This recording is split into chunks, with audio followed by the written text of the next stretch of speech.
Paul Finch. Read by Liza Goddard.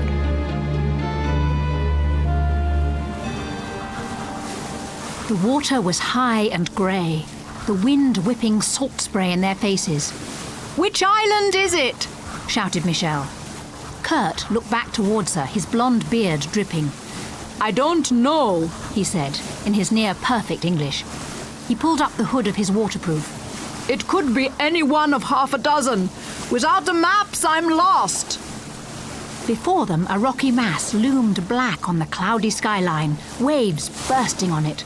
On its furthest side, over another rolling desert of foam, the gloomy crags of the Isle of Lewis were faintly visible, but too far out of reach for the small motor chugging bravely at their rear. Andy was on the tiller bar, struggling to maintain their course, but the sound of Chiant was an awesome foe for any kind of vessel, and the rubberized three-man dinghy was flung about on it like chaff. "Keep your eyes peeled for a landing bay," he shouted to the other two, his voice hoarse. "We've no fuel left. We'll have to take the first chance we get." Michel nodded and gazed starboard, holding tightly to the safety handle on the gunwale. The island's outer shoals were now visible, their jagged teeth poking up through the surf. Something like that had fingered the cabin cruiser, some massive pinnacle of rock just hidden under the surface. The awful thunder of splintering wood as it gouged a fatal wound in the keel would probably haunt her for the rest of her days. For a moment then, as they listed precariously over, a raging sea rising up on every side, she imagined that that was it. Game, set and match. Thank heaven Andy had packed the dinghy. Not that even he'd expected to have to use it. He'd been on at least 20 offshore protests and had never known anything happen like that. There was no way to play down the seriousness of it. Even if they all got back okay, it would take some explaining losing a 30-foot cabin cruiser, not to mention all that expensive monitoring equipment. Kurt was now looking at his compass. They rounded the first headland, and he glanced over his shoulder. "We're still following the pipeline," he shouted. "I don't know what this island's called, but I think the oil company has an observation post on it. They should have a radio." Michel nodded her understanding. It was all very well worrying about the financial loss, but at the end of the day, the organisation was worldwide and could easily afford it. More important was to call in quickly and let everyone know that they were safe and well. A massive air and sea search by the authorities, who were not particularly sympathetic to them, never mind the press, who actively hated them, and all carried out for nothing, would be hideously bad publicity. And that was something the organisation could not afford. "Beach!" Andy suddenly shouted. As one, they looked to their left, where a gentle slope of sand and shells rose up through the tumbling surf. Beyond it they saw dunes crowned with marram grass, and further on still, steep green hills littered with boulders. Michel clapped a mittened hand to her face. Tears of relief mingled with the sea spray. Andy brought the dinghy into the beach in a tight curve, constantly buffeted by breakers. They hung on desperately, sodden to the skin, and the second they felt shingle crunch beneath them, leapt out and plunged shoreward, hauling the little boat after them. The beach was strewn with weed and driftwood, but Michel could have flopped down and kissed it all. Behind them the sea was a cauldron, boiling and frothing and rising up in mountains. The grey miasma of a typical Hebridean squall drifted slowly over it towards them. A few minutes more, and they might never have made it. Michel could not imagine anything worse than plunging down through those deep and echoing chasms, the rumble of waves far above, only black shadows and chill silence below. She fell forward onto her knees, only for Kurt to help her up again. The young German was of strong, athletic build, and a veteran of many an arduous protest, not only here, but in the Baltic, the North Sea, and even off the coast of Nova Scotia. At times like this, he was a good person to have around. "I suggest we find the oil company's installation," he said with a broad grin. "If nothing else, they should have hot coffee, blankets." Michel nodded weakly and turned back to Andy, who was busy deflating the dinghy. He'd already lost over 50 grand's worth of gear. He didn't want to add to it. They ploughed along the beach for 10 minutes or so, huddled in their waterproofs, before they saw the first signs of habitation. A clutch of buildings on the next headland. They were small, square and built of whitewashed concrete. Various antennae and satellite dishes were fixed on their flat roofs. Windows looked out over the sea, but there were no lights in them. "Company digs for sure," said Kurt. "Shall we go in?" Michelle nodded tiredly, but Andy hung back. He was a surly young Londoner, deeply committed and outspoken, but inclined to pessimism. "We're sure they'll welcome us," he wondered. Kurt shrugged. "Hey, we need to find out." Then a sheet of icy rain swept over them, and Michelle cried out, "For God's sake, Andy, why do you have to make a confrontation out of everything? You know these guys are usually reasonable. They know it's nothing personal." Andy snorted. "Well, I'm glad they know it. I wish I did. I happen to live on this planet they're screwing around with." He strode past them towards the buildings. "And so do you!" he shouted back. Michelle gave Kurt a defeated look. He smiled, put an arm around her shoulders, and hurried after Andy. The company installation sat on a platform which had been cut into the natural rocks of the coastline. It overlooked a small bay, a gravel path snaking down from it to a wooden boardwalk and jetty, where a small motorboat was tied up, riding high on the swell. There was nobody at home, however. No voice replied to their repeated knocks, so they walked around its exterior, glancing in through the windows, but seeing only darkness. The rain still swept across them, and Michelle was shivering hard. "Maybe it's disused," she said. "I doubt it," replied Kurt. "They've nowhere near finished the pipeline yet." "Probably just sleeping on the job," snorted Andy. Around the next corner, however, they found another door, and this one was hanging open. "Hello!" Kurt shouted through it. "Is anybody here? Hello? Our boat has been damaged. Can you help us? Hello?" Still, there was no reply. They exchanged bemused glances, before Kurt finally shrugged and stepped inside. Michelle followed, Andy bringing up the rear. The place was a shambles. They found 3 separate rooms in that first building. An observation room, facing onto the jetty and the sea, an operations room, packed with high-tech tracking and radio equipment, and living quarters, with 3 bunks, a kitchen area, and toilet and shower facilities. All, however, had been ransacked. Machinery smashed, its innards hanging out in strips of shredded cable and broken circuit board. The floor strewn with the remains of documents, all cut into tiny pieces as if by some maniac with a pair of scissors. Even the living area had been systematically destroyed. The bedding slashed into tatters, the mattresses gutted, every cupboard door in the kitchen ripped from its hinges, the shelves pulled out, strewing broken crockery. There was one large closet, and this also stood open. The windbreakers and cagoules which had once hung inside it were now all heaped on its floor, also rent and torn into rags. They walked back and forth through the carnage for several minutes before anyone could summon the courage to speak. It was Michelle. "My God," she whispered. "They'll say we've done this," Andy remarked. "They'll come back right now, find us here and say we've done it." The girl looked round at the 2 men, wide-eyed. "But where are they? Surely they wouldn't leave the place totally unmanned." Kurt could only shrug. A little later, he and Michelle went to explore the rest of the base. There were 2 additional buildings, one a storehouse, the other a generator room.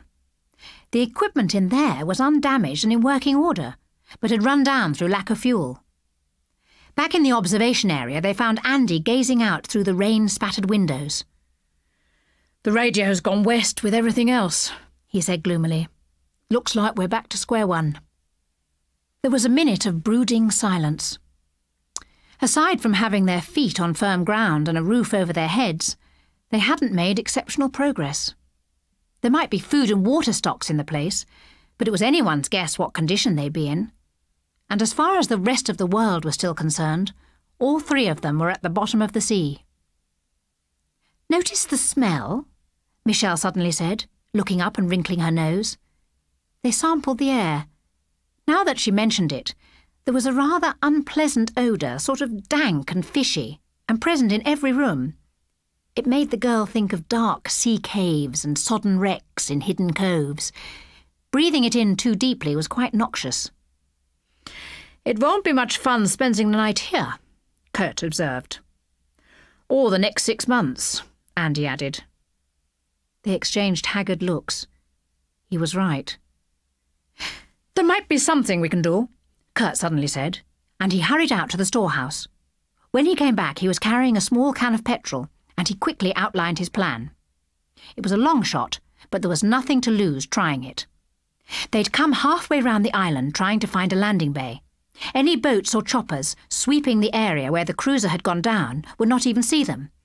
If he walked to the other side, however, and lit a good-sized fire on the shore, keeping it going for as long as he could, he might attract some attention. 5 minutes later he'd set off, petrol in hand. He just hoped he could find enough driftwood, he told them cheerfully, as he trudged up the beach. Andy and Michelle watched in silence until his brightly coloured waterproofs vanished over the next headland. There was no reason for them all to have gone. The rain was still blowing in off the sea, and in any case someone had to stay put just in case help did turn up. "I wonder what happened here," said Michelle.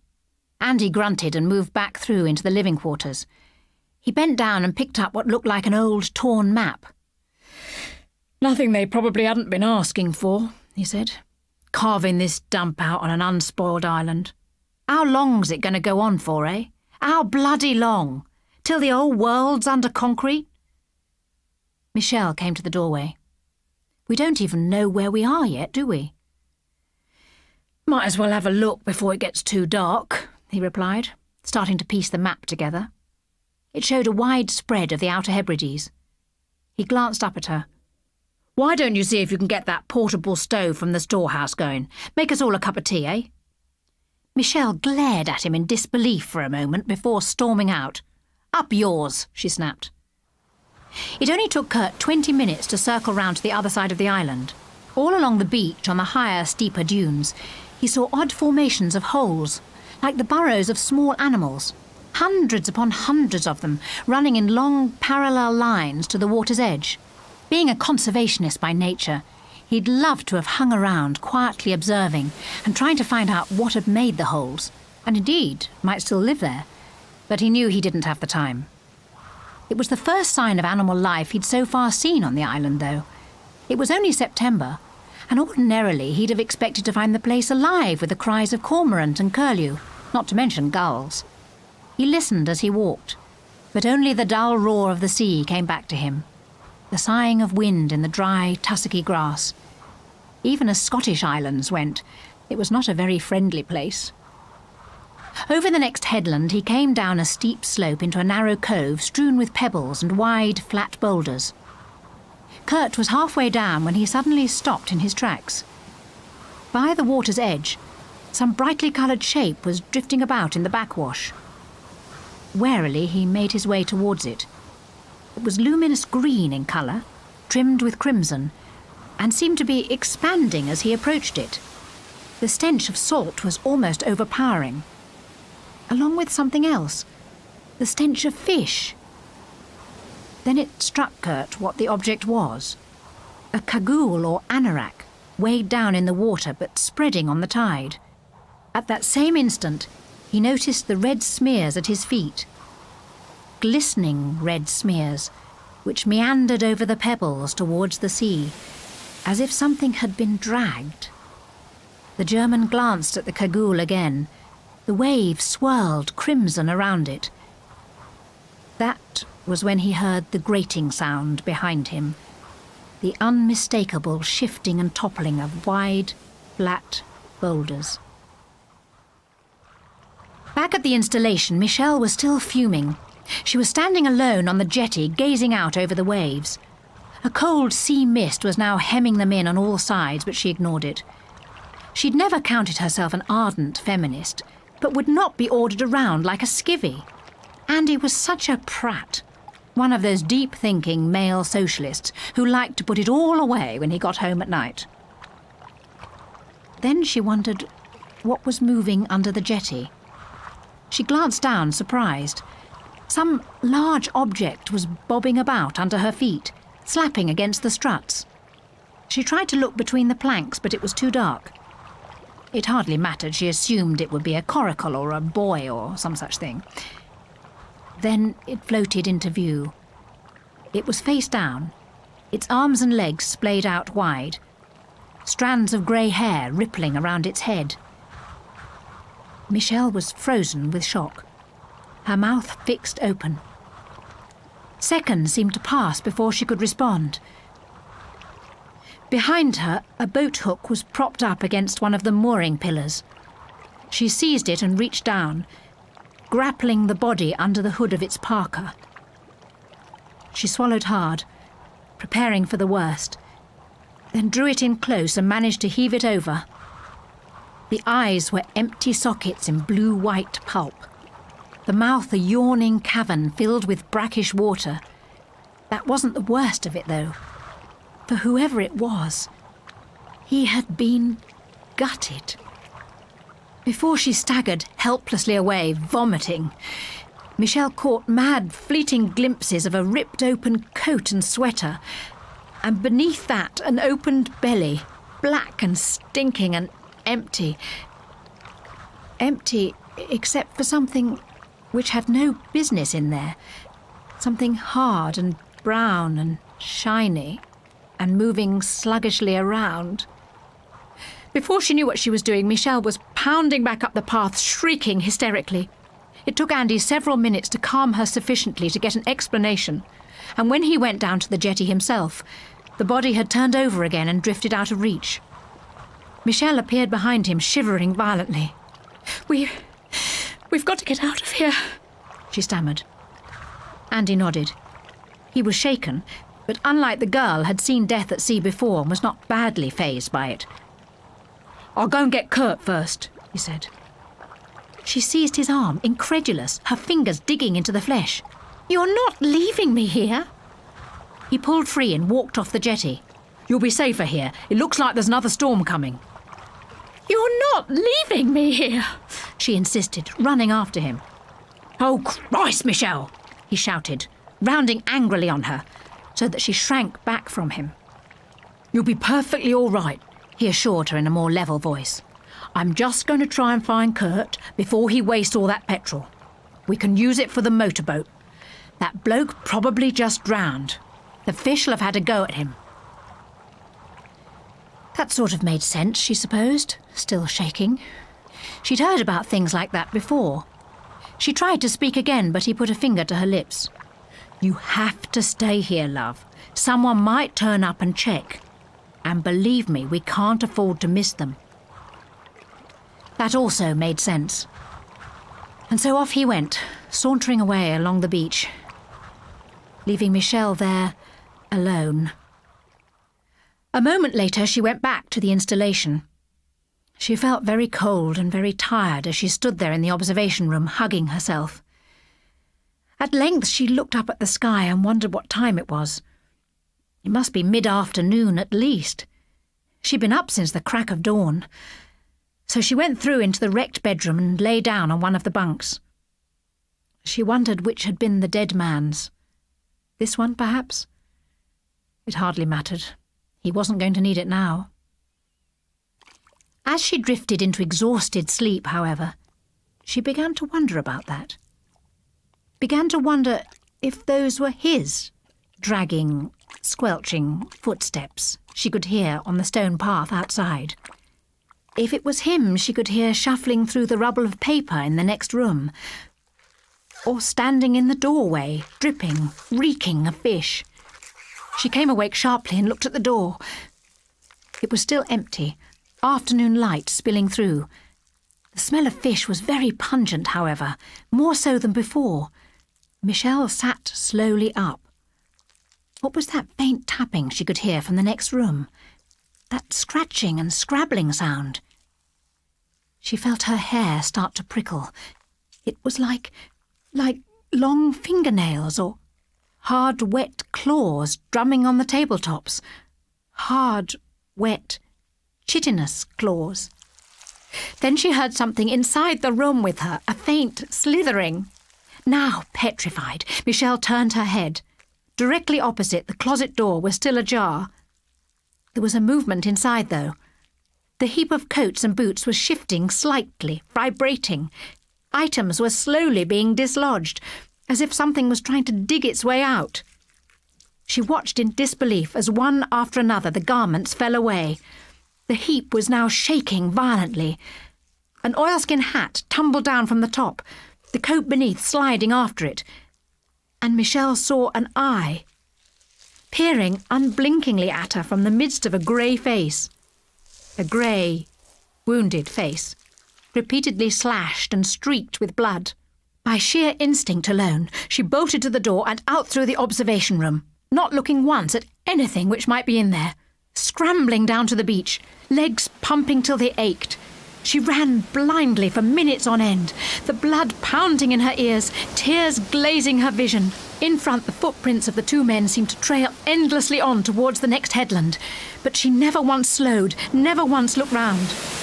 At last, however, at long last, her figure appeared in front of her on the skyline. Michelle cried out in joyous relief and fell to her knees, gasping. Then the tears came properly, hot and fast, welling out. She uttered prayers of thanks to a God she hadn't believed in since she was a little girl, and looked gratefully up again. The figure was clearly Andy. She could tell that by the stocky shape of him. But he seemed to be having trouble. He was reeling about, grabbing at his head and back. Michelle's tears dried as she watched. Slowly, it dawned on her that she could hear distant screams. She wondered why the ground seemed to be moving around his feet, why he seemed to be cluttered all over with objects on his back, his arms, his head. Then a terrifying truth occurred to Michelle. She backed away. "No," she whispered. She thought of everything they had found on the island, everything slashed and torn as if by scissors. A strong smell of fish and dank sea caves. The scrabbling of hard, wet, chitinous claws. Coarse claws. Dear God! She turned frantically. But they were watching her, in their tens of thousands, on the higher dunes, coming out of the sandholes, one after another, in that chilling sideways motion. Their hard brown shells gleaming in the pale light, their claws extended, dark-tipped, razor-edged. "No," Michelle said again, almost gibbering. "You don't understand. We're not like the others." A single wave, the vast multitude began scuttling towards her. Now she screamed, "We're on your side! That's what we do! It's why we came here! Please!" Her cry for mercy fell only on the emptiness of nature, however. And, unlike man, nature cannot discriminate.